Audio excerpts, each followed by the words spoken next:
Welcome back into the Thomas Fitch Sports Show. I'm your host, Thomas Fitch. Men's basketball sits right on the bubble for the NCAA tournament. Women's basketball preps for the Big 12 tournament. We have a little bit of golf talk and a brand new segment. Plus, we talk about the future of this show at the end. You don't want to miss it. That is coming up right next after this. Let go of everything.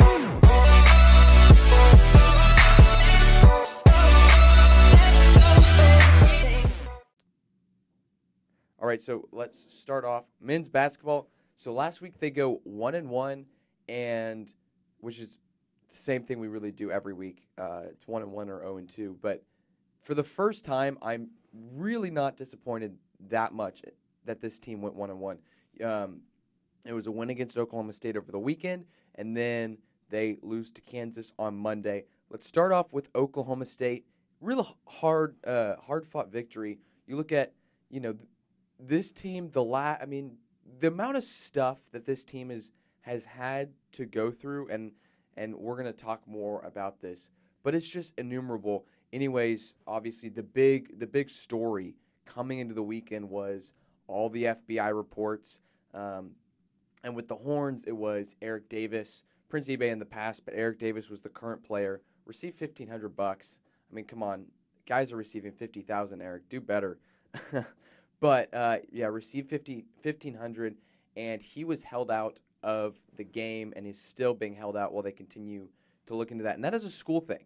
And so what I will say about Chris Del Conte and about the management here, out of all the teams, there was about 20 schools, 25 players that they announced that that received money from agents in this kind of initial scandal, initial releasings of reports. Only 2 schools held out players. It was San Diego State and Texas. San Diego State has since cleared their player. Texas is still looking into Eric Davis, so he is still being temporarily held out by the program. Again, not the NCAA, and I think you can go one of 2 ways on that. Either A, you can just say, hey, this is Del Conte coming in here and saying, you know what? We had guys who messed up. We're going to treat this with integrity, and we're going to make sure it's dealt with correctly. On the other side, it could be like, oh, crap, we know we have more stuff hidden. Let's look like we're dealing with this really well so that they don't get suspicious and start looking into more things. Which of it is, no idea. Hopefully it's the first option and not that we paid Mo Bamba and Jared Allen and Miles Turner and all the football players. Hopefully not. Probably is. Hopefully not. Going back to the Oklahoma State game, so you're playing without Eric Davis to start off. Mo Bamba coming into the game has a toe injury, tries to play in the first half, just couldn't get it going. And after the game, Shaka announced it's a toe sprain. It's kind of similar to turf toe, but in a different part of the toe. And it's just a sprain. It's really a sprain in any part of the body. It's hard to overcome because it's not, when you fracture it, you set the bone back, you let it rest for 6 to 8 weeks or whatever, and you're back or something like that. With a sprain, you just have no idea how long it takes to heal. There's not as much setting you can do to kind of reset, the bones. You just have to wait it out and hope that you're good to go. And so, as we'll talk when we get into the Kansas game, Bamba's still out, has not been announced if he will play this weekend against West Virginia. But and he did not play in the second half of the Oklahoma State game. But you had other guys stepping up, notably Jacob Young, who had 12 points, stepping up in Eric Davis's spot. And, you lose Davis. He's not the best player on the team. I think he started off the season poor, and I think people still see him as the pre-conference player who couldn't shoot, couldn't make layups, was kind of a disaster. But he's really worked on his game. He's worked his way up to about a 38% three-point shooter in Big 12 play, averaging 8.5 points off the bench, and he just gives you minutes. And so now you're playing with less players. Only 7 guys played in the Oklahoma State game. But a great job by Young to step up, and a good job, obviously when that happens, you say that's Shaka doing a good job of preparing his guys. Another guy who really impressed me is Dylan Oskowski, a name who we really haven't said many good things about recently. And like we've talked about for the last, really it feels like a month or so, Oskowski's just struggled with confidence. And Shaka's talked about it. Ozakowski, I'm not sure if he's talked about it, but it's very obvious. He likes to hang out by the three-point line. Maybe he's going to shoot it. He's been terrible from the three-point line, but he just, before the conference started, and at the beginning of conference play, he was such a dangerous player in the paint because he could get the ball, he could go up, he could get the foul, he could get the and ones. He has a great little jump shot in the paint, little turnaround, little hook. He's great at that. He's great at drawing contact, and it's like he's just forgotten that he's like, probably 6'9", like 250 pounds, and could just bully people down there. Maybe it was all the hair stuff. Maybe that messed with his brain, but it just feels like he's been missing. But then he comes back this game, 13 points. He kind of started off the game like he has been kind of hanging back, missing three-pointers left and right. But as the game went on, he started to work in the paint. He started to put shots up. And that's what you got to do. I mean, the only way to get out of a slump is to keep shooting. No one ever got out of a slump by saying, okay, I'm going to sit back and let y'all do the work until my shot comes back. You just got to keep working on it. And he's got to keep pounding in the paint. He's so good. He was so good at drawing fouls and so good at getting to the foul line. And that is so huge. Because if you can just draw a foul in the paint, who cares how good you are at finishing? If you're getting to the line, that's free points. And, he did a very poor job of doing that for kind of this last kind of second half and maybe a little before that stretch. But fortunately, he's really improving in that area. It was a clutch game winner by Roach, who had a nice little lay-in with about a second left, and Oklahoma State puts up a shot. It was actually Oklahoma State had a good shot, kind of a full-court shot that just rimmed out, and it would have been the most Texas thing ever for it to have gone in, but it fell short. And that was a huge win for Texas. It would have been hard for them to make the tournament out after that without winning the Big 12 tournament, just because to lose to probably a quadrant 3 team, an unranked bottom of the Big 12 team like Oklahoma State at home would really would have been bad. A kind of funny little note about the game: exact opposite score as last game. Last game we lost. Texas lost 65-64 on the road in Oklahoma State after blowing a double-digit lead. Now you flash forward to last week, and Oklahoma State is a 10-point lead, double-digit lead in the second half. They blow it, and Texas wins 65-64. So kind of little funny, interesting note. But that was that game. Good win at home. Great fight by the players. And we'll talk about the fight more going into the Kansas game. Before we get started with all of that, anyone who is on the fire Shaka train, that is the dumbest thing I've ever heard. Charlie, when people were talking about firing Charlie, there was some reasons. Like I get that he was a great guy and great for the coaches, but he was losing and he had all the great players. Shaka has one good player one really good player on this team, and that's Mo Bamba. He has some other 4-star recruits that he's recruited, and he had Jared Allen last year. But while Mo Bamba's developed, you cannot build a team around one player. Ask Oklahoma. How is Trae Young doing for that team? Because a college freshman cannot lead a team to a championship. It cannot be done. Look at LSU with Ben Simmons, Washington with Markelle Fultz. All of those guys, top draft picks, those teams didn't even make the tournament. Now, granted, there's some better guys around Bamba, and he's developed very well. Props to Shaka on that, and some of that's just, Bamba's playing and he's growing. But he's maybe been one of the most improved players over the season, at least on this Texas team. And to say fire Shaka, think of what's happened this season. In January, right, going into conference play, Andrew Jones is diagnosed with cancer. And it feels like everybody seems to think that Andrew Jones was like a Joe Schwartz of the team who sat on the bench. And, it's a bummer that he's out, and we're going to pray for him and hope for a recovery. But he wasn't. No, he was the best player on this team when he went out. The best player.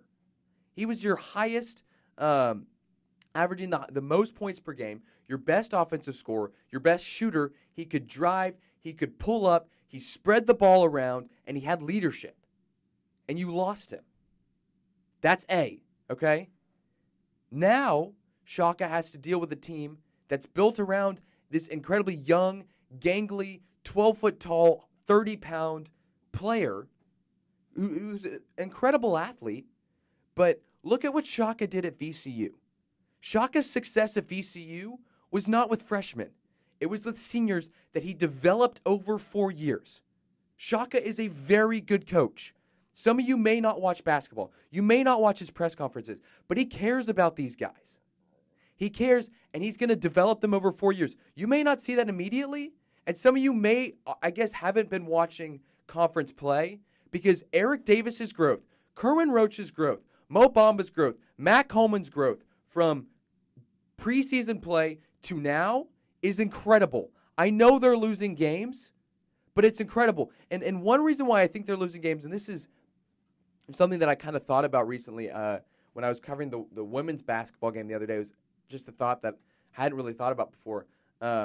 It was, I think Brooke McCarty was talking about how last year, how they've changed their nutrition program, and last year, by this point in the season, they were just exhausted, and now, because of better training and dieting, they feel more energized. And this is not, I'm not calling out the strength and conditioning whatever guy at Texas. One guy, losing Andrew Jones, obviously offensive impact, you may not notice depth-wise in one game.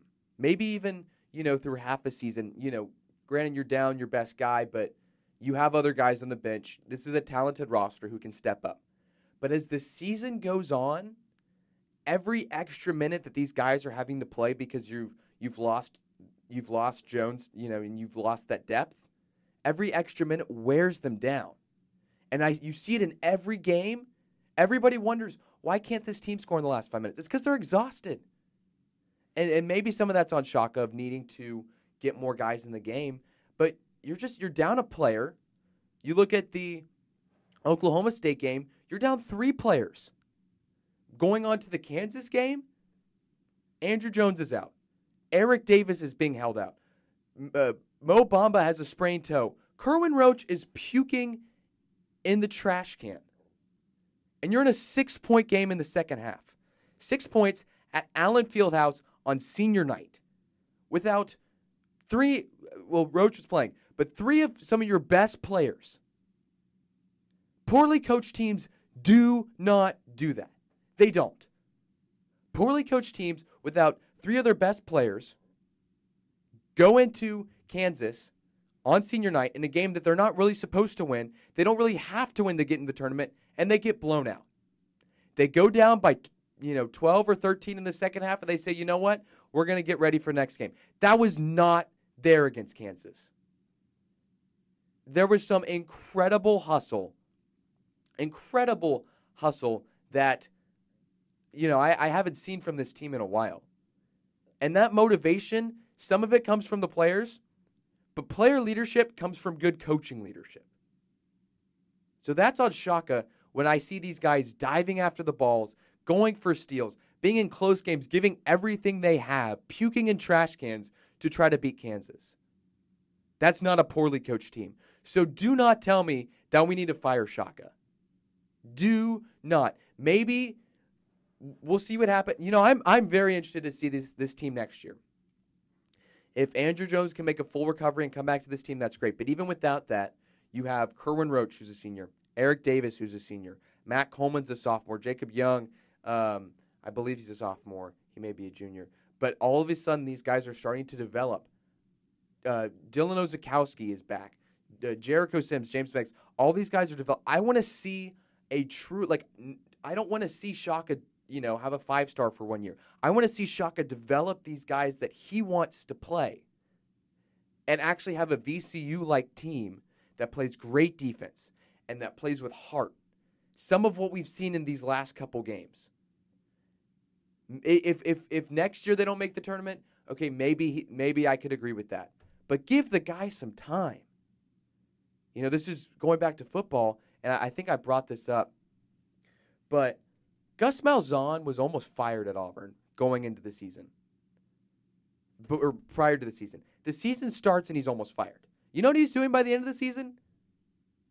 He had a chance.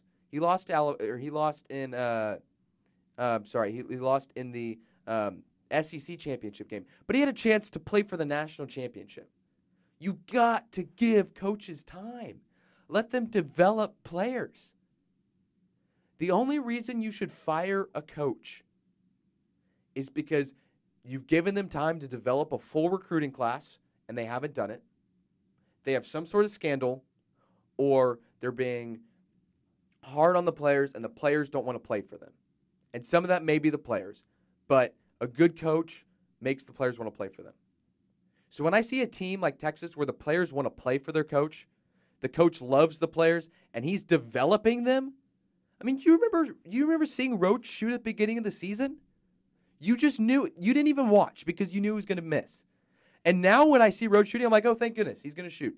And some of that is because you've lost Andrew Jones. But some of that is because Roach has actually developed.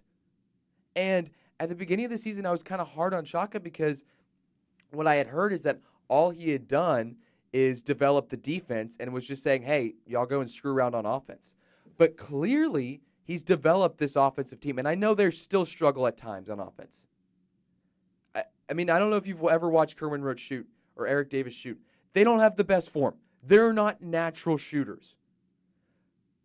But Shaka is turning them into players that can shoot. And you got to give him time, regardless of if this team is in the tournament or not. I think it would just be the dumbest, most Texas thing to fire Shaka, because this is I think some of it, you see a coach in their post-game press conference just talk about how much they love the guys, how much they love coaching, how much they love turning these guys into young men. I mean, that is such an art that we've lost. You know, it used to be football was a beautiful game. Basketball was a beautiful game. Sports were beautiful not because it was these guys going out and making millions. This is a reason why people like high school and college sports and why a lot of people have problems with the NFL. It used to be a time where you had these coaches who were just growing these players and a lot of guys who maybe didn't have great father figures, and they were stepping in as that father figure, and they were turning them into young men who could go into the world and make something out of their life. And this is kind of one of the problems with that whole one-and-done rule. And I get it. These guys are trying to make a living, but the point of college athletics, the point of high school athletics, the best coaches will say it's not to win. It's not to turn these guys into great and professional players. It's to turn these guys into great leaders and great thinkers, and great young men who can go out and who can go in and go back to their communities and bring change there, and where young kids can look up to them and say, I want to be that guy, not because he's putting up 30 points every night, not because he's won the MVP, but because of what he's doing off the court. And that art of sports has been so lost in this world of money making and publicity and fame and social media. And I'm sorry, I'm sounding like a 70-year-old man right now, but it's true. I'll kind of finish up, kind of a little recap on the Kansas game. I talked about a little bit about the heart, but you go into Lawrence without all these guys. Jones, Bamba, Davis, Roach is puking into a trash can. The line is 12.5. I would have said before the game, take the over. I kind of thought when Bamba wasn't playing that maybe it's just Shaka saying, hey, we're not going to win this game. Let's give him the extra time to rest and recover for the West Virginia game. But the final score is 80-70, 10 points. But if you watch that game, there were so many points where I said, that's it. And then the first half, multiple points there. In the second half, especially, I think Kansas started off the second half strong. And I said, that's it. That's fine. Wasn't expecting to win this game. But this team never had that mindset. I'm glad I'm not on the team. I'm glad that those guys have more motivation than I do. And really impressed by them to fight. They had it down to 6 at one point in the second half. And somebody had like a 3 to make it like a 4 or 5 point game. So really, I hope the committee watched that game and sees this is a team who's going to fight and scrap and claw their way in any game, whether they're playing a 12, 13 seed in the first round or a 9 seed or a first seed, whoever they have on the roster, whether Mo Bamba is playing or not, whether Eric Davis is playing or not, these guys are going to go out and give it their all, and we're going to get a close game. And like I was saying earlier, all they really care about is money. We know that the NCAA, all they care about is money. It's what everybody's been talking about for the last couple weeks. But the committee looks at this Texas team, and they say, this is a team who's going to give us a close game. Close games mean more revenue. So if I'm the committee, I'm saying I'm going to do anything possible to get this Texas team in a game, in the tournament, even if it's just a playing game. Because this Texas team plays up and down to the level of their opponents. And when you play up and down to your opponents, that means it's going to be a close game no matter what. And I do think that's going to help this team. But West Virginia on Saturday, that's almost a must win. Basically, the way you have to look at it is this. Texas is at 17 wins. 18 wins, and they are sweating it out incredibly hard come Selection Sunday. Probably don't make it. 19 wins, and I feel pretty confident, kind of depending on, well, really whichever way, because 19 wins would be like beating West Virginia and then winning the first, kind of like the playing game of the Big 12 tournament, and then you lose to Kansas or Texas Tech in the second round of the tournament. I think they're in with that as long as they play in the second round pretty close. 20 wins, they're in for sure. Because whichever way they get 20 wins, they've had to have beaten at least West Virginia, whoever they're playing, maybe it's like Oklahoma State or Baylor, Iowa, somebody, obviously in the first round. And then they're having to beat a Kansas or a Texas Tech, one of those highly ranked, or West Virginia again in the tournament. So 20 wins, and I'm not nervous at all. 19, I'm a little nervous, but I think this team at least makes a playing game. 18 wins, that's going to be tough. I think one thing that people have been talking about is being 4 games under 500 in your conference is very hard. Only a couple teams have made it into the tournament after that. And so one way I could possibly see Texas getting into the tournament with 18 wins is if they beat West Virginia and then lose in the first round of the Big 12 tournament, because then they get finish at 8-10 in conference instead of 7-11. But that's going to be close. Texas needs two more wins, and they need Mo Bamba back, and it'd be great if they could get Eric Davis cleared, but I'm not sure if we are going to get that. Anyways, let's go to women's basketball. I have less to yell about for this. Actually, it was a good week for women's basketball. Really impressive. Obviously, no huge wins, but they come off the Baylor loss, and they rebounded incredibly well. They beat Iowa State on the road. They come back, and they beat OU fairly soundly at home. And that impresses me because that just the ability of this team to rebound past a tough loss shows some of the senior leadership. And it was senior night, obviously, against OU. And, it's going to be really sad to say goodbye to Brooke McCarty and Ariel Atkins and Adrienne Caron-Gaudreau. Still have no idea what her injury update is. Aston didn't say anything. But especially Atkins and McCarty, I was talking with other people. They, I obviously have only been alive since 1998. And Texas had that undefeated season where they won the national championship before I was born. So I don't know if they had any good players back then. But Brooke McCarty and Ariel Atkins have to be in the conversation for the best, most prolific, obviously some of the highest recruits, highly touted, but also living up to the expectations. Some of the best women's basketball players in Texas basketball history. So it will be sad to see them leave. But they've done a great job of leadership. So the team that's, the players next year, because of the leadership of the seniors, I think are in a good position. But obviously, you could see Aston in her post-game interview was, obviously emotional and sad to see them leave.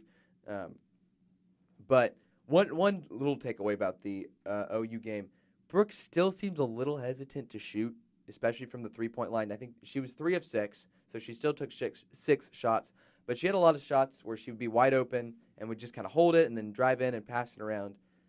But she's the best and most consistent shooter on this team. And it's fine to do that when you're playing OU. But when you get into the tournament and you start playing really good teams, you start playing your 1 through 4 seeds, you got to take those shots. Because this is a team that's good, but has to play a pretty perfect game to beat, a 1 or 2 seed. And Brooke's going to have to do that better. But one thing that did impress me by her game was her driving. She kind of got that floater back, which is really dangerous because one thing she can do is she can do the little fake off the three-point line run in and the little floater in the lane. So that's encouraging as they head into Big 12 play.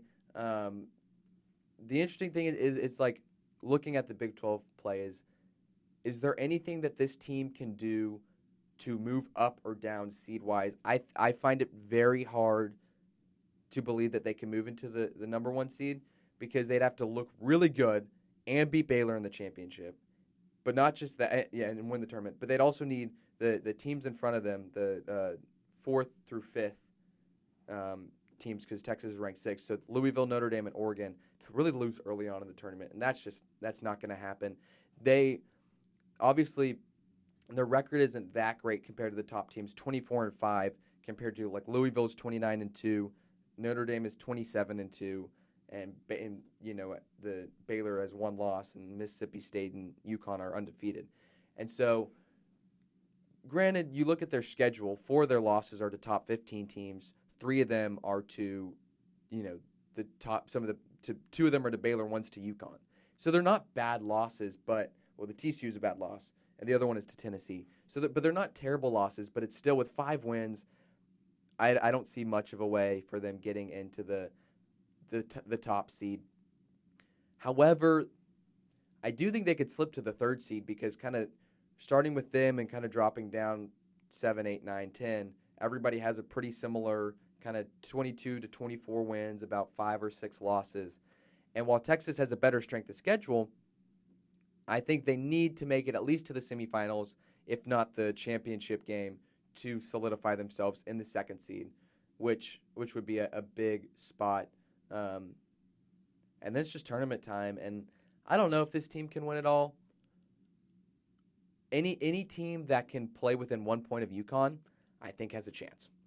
And this was when we played UConn, we really should have beat them. But the problem with this team, they're similar to the men's in that they're inconsistent. Fortunately, they just have better players, but they are inconsistent and they have struggled against the top 15 teams. When you 4 of your 5 losses against top 15 teams, A means you have good losses, but B means that you're struggling to beat the top teams. So I think this team can cruise until they get to probably a 1 through 3 seed matchup. But at that point, they're going to have to get hot. They're going to have to go on a run if they want a chance to win it all. But we'll see. That's a long way away. Hopefully, if they could get Adrienne Caron-Gaudreau back and kind of playing to the level she was before she was injured, then I think they have a chance to at least make the Final Four. Heading on, done with basketball now. Little golf snippet. Tiger played in the Honda Classic last week, and man, he looked good there. Well, just for a hot sec, but he looked good. He finished 12th, 8 back of the leaders, but that's, almost a top 10 finish. And he was within 4 heading into 15, heading into the bear trap where he lost 3 strokes. But his iron play was incredible. I know for a time, I'm not sure if he finished, but for a time he led the field in proximity to the hole on approach shots. His driver looked a lot better, that was kind of his biggest struggle in the previous tournaments when he missed the cut at Riviera and he kind of struggled to barely make the cut when he played at Torrey Pines. But his driver looks better, his putting looks better, his chipping is the game is just exponential growth. And if he can continue to do that, he's going to be so dangerous. And it's going to be really fun to watch. And the fun thing about golf is that golf is a better sport, and it's a much more fun sport to watch when everybody's really good. Golf is no fun to watch when it's even if you can have close tournaments, but if everybody just sucks. But when you can see players just striping it, I mean, that's I think a big draw of golf. That's why so many, a lot of people hate on golf, but I think one reason why golfers, there's a big divide. I think if you don't play golf, most people who don't play golf hate watching golf. If you play golf, you love it. And to an extent, that just makes sense because you play it. But just the level of expertise and just the incredible consistency of the pros and watching them when they, watching Tiger when he was just hitting all his irons close. It's just not much like that. When you watch like Steph Curry play, yeah, it's cool. He can hit a three, but you can go down to your local court and you can see anybody hit a. You can go down the YMCA. I hit a three last night in our IM game. Okay, but then you go and you watch what Tiger Woods is doing at the Honda Classic. I couldn't go on the course and do that, and I played golf for 4 years. I've never played basketball, and I hit a three last night. And so I think that's why there's such a draw to golf by golfers, is because the gap between your best golfers and just amateur golfers is so immense, and it's so nice to see somebody who could play. I don't know what it is, but it's just nice to see somebody play consistently and just this golf geeking out, but just a pure iron is an incredible sound. We're going to move on to a brand new segment. It's called Professional Takes. And how it works is I went to some shows on some popular sports networks. Won't say them because copyright, maybe. I don't know. But I took some questions, and I'm going to debate them without facts and hopefully do a better job than the people on the show did. First take, is James Harden's crossover and stare down getting too much love? He, yesterday night, I believe, kind of crossed up Wesley Johnson, stared him down, and then made a three. It's kind of blown up. In my opinion, way overhyped. When you watch the video, and this is classic James Harden, he drives in, he pushes off. I mean, it wasn't like aggressive, but he kind of pushed off and then steps back and then stares the guy down, does his dumb James Harden thing, and then puts it up. But it really wasn't like, I've seen so many better crossovers. Again, playing IM basketball, I've seen better crossovers than that crossover. I've seen James Harden do better crossovers than that. Cross-ups. And it wasn't even like he just stepped back and kind of pushed off, and not as much of a push-off, but it was just kind of like what Johnson was just kind of like bracing on his arm, and he kind of just pulled the chair out from under him, and he fell. And there was a little kind of push-off there. And so, yeah, sure, it was decent play, but it's way overhyped, and it's a classic James Harden just being like, hey, I'm going to do something cool and, like, make way too big of a deal out of it. I really wish he had missed the shot, but not a big James Harden fan. We'll talk more Rockets in a little bit. Next question, problem with Jason Garrett putting pressure on his quarterback, Dak Prescott. Yeah, I have a big problem with this. Jason Garrett is not a good coach. He's not a bad coach either. He's a very mediocre coach. This is a take I've said, I don't think on this show, but a take I think I've held for a while. Jason Garrett is as good as the players around him. And that's why for a while he was a decent coach with Tony Romo. They never won a Super Bowl because Tony Romo wasn't an elite quarterback, but he was a good quarterback, and that's why they made it to the playoffs a lot of times. That's why they were constantly in the running for a wild card spot or in the running for the NFC East. With Dak Prescott and Ezekiel Elliott and that good offensive line, this team 2 years ago, when they won the NFC East and had like 14 wins, Jason Garrett looked like a really good coach because he got really lucky with Dak Prescott. Ezekiel Elliott turned out to be a good draft pick. He didn't make the draft pick. And they had a really good offensive line because they had a good offensive line coach who then left to the Redskins and now is doing a good job with them. But Jason Garrett is not a good coach. He's not. And so for Jason Garrett to be putting pressure on Dak, the blame needs to be put back on Jason Garrett.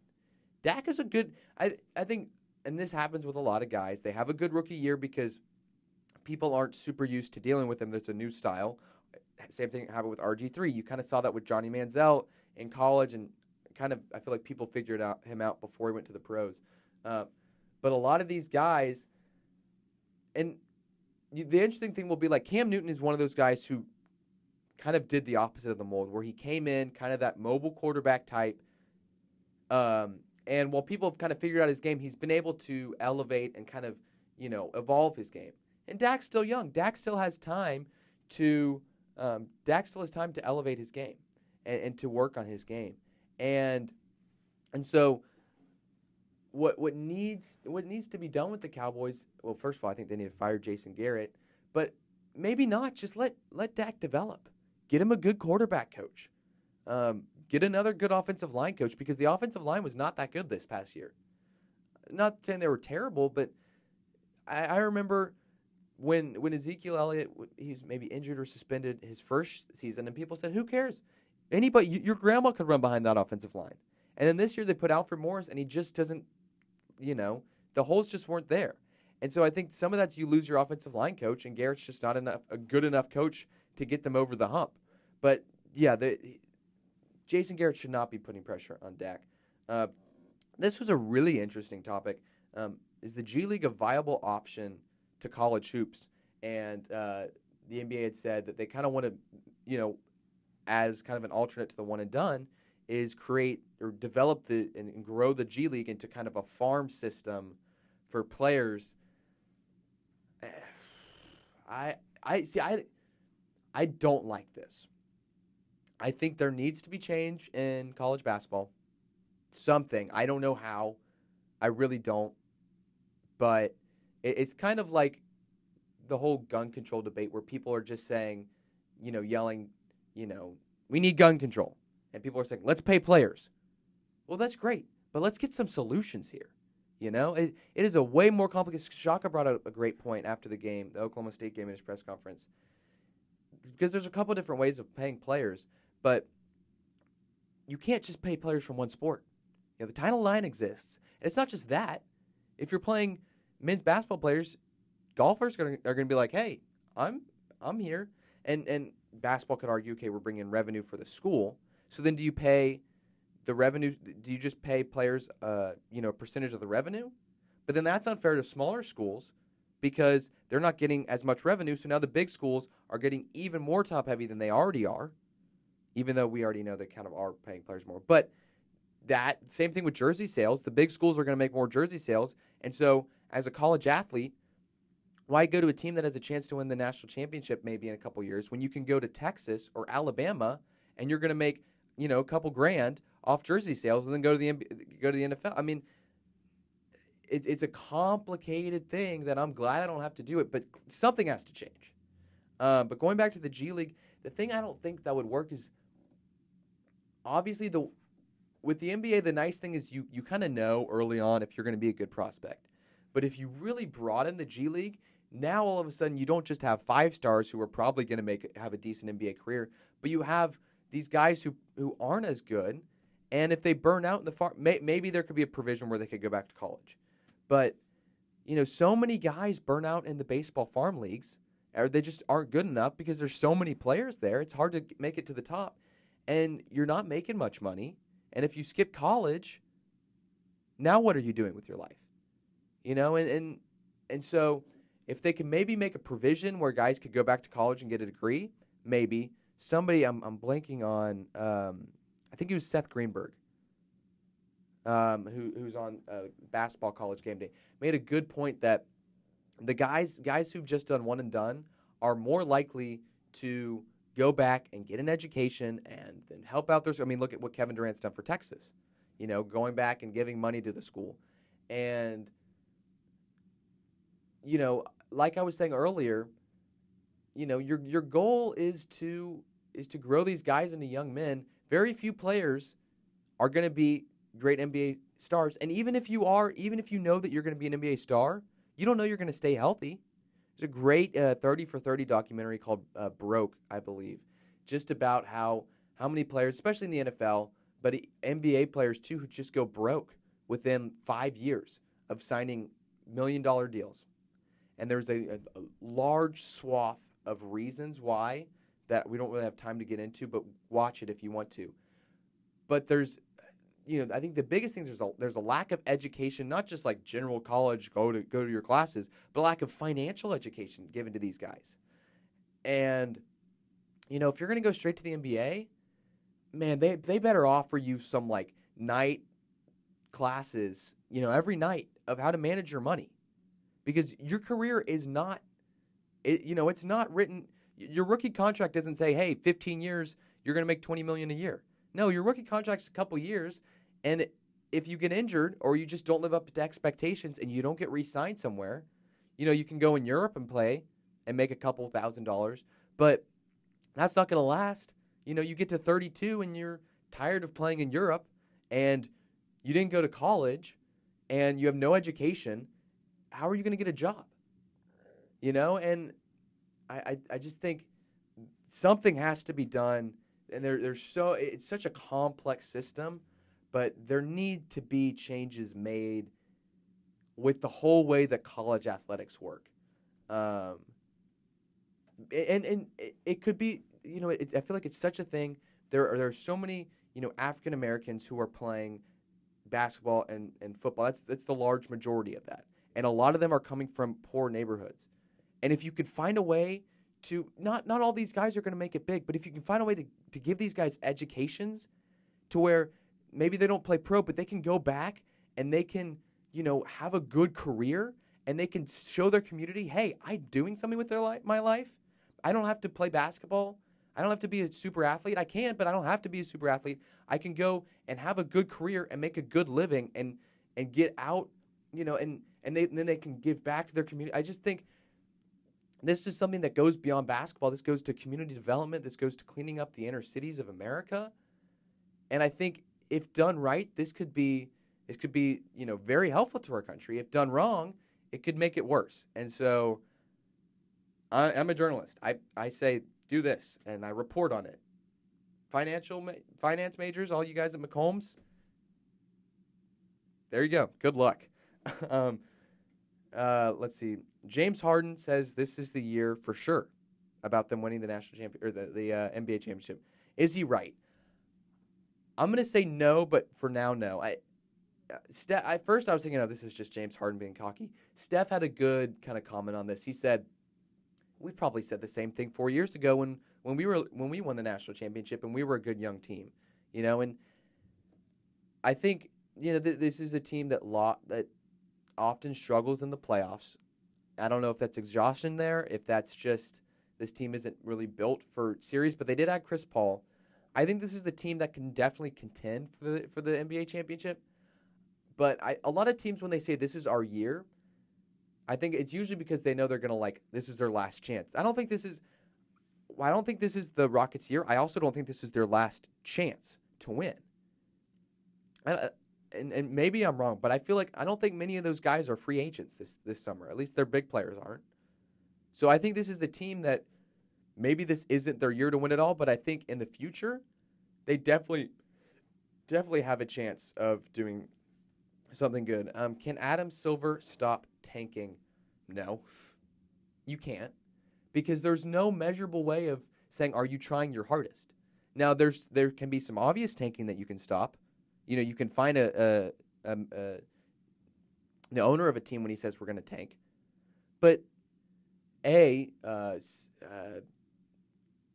guys, obviously they're on bad teams to start with. But B, how do you measure effort? The other thing you're not considering is this is a long season. It's hard to find motivation for every game. And the teams who are in a playoff spot, they're fighting for that playoff spot. They're fighting to make a better seed.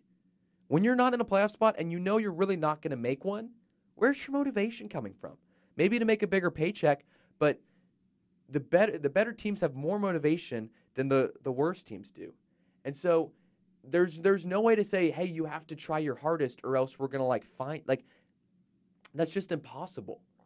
And I just think, yeah, it's very tough. It's easy to stop obvious tanking. It's hard to stop subtle tanking. And that's just something that's not going to happen. Anyways, we're running out of time, but a lot of cool things coming up next week. Really fun interview with Tom Herman's favorite rapper, Arya Bastami. I'm really psyched for that. He's also a member of TSTV. I knew him before he was famous. Y'all have probably maybe have seen him around the internet. He made a rap video for the recruiting class and stuff. So I'm really excited for that. And then over spring break, I'm not going to be taking a break. I'm really excited for this. Hopefully it can work out. But my plan is to do I will be at the beach, is to do a beach bracket breakdown where I kind of go through the bracket. I'm not going to tell you who I picked, but I'll kind of break down every match and be like, hey, look for this, look for that. And hopefully my goal would be to release the podcast the Wednesday, the day before the tournament starts. So you can have just a little guide to the tournament. So that's the plan. That's what should be coming up in the future. A lot of fun things to look forward to. Anyways, from the Thomas Fitch Sports Show, I'm Thomas Fitch. Hook 'em horns. Let go of everything.